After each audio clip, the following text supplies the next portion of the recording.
Is arguing damaging your relationships? So let's talk about arguments. If you were raised in an argumentative household, it may feel natural to argue a lot. Maybe you get a buzz from the excitement that arguing brings. But whatever the cause, chronic arguing brings problems, and not just for the neighbours. Sure, most of us argue sometimes, and it would be a boring world if we all saw things in exactly the same way. But destructive arguing can destroy valuable relationships.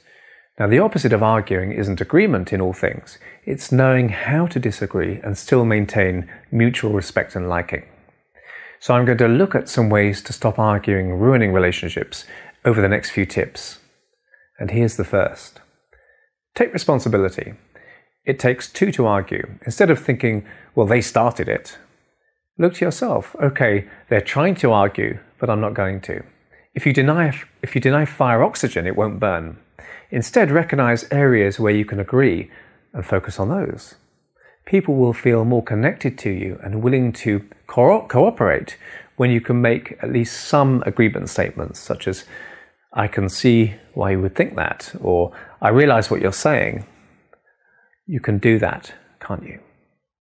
So here's to your relationship bliss, and I'll see you next time. If you'd like more self-esteem tips like this in your email, you can subscribe at unk.com relationship tips, and I also publish tips videos regularly, which you can see by subscribing to the Uncommon Knowledge YouTube channel.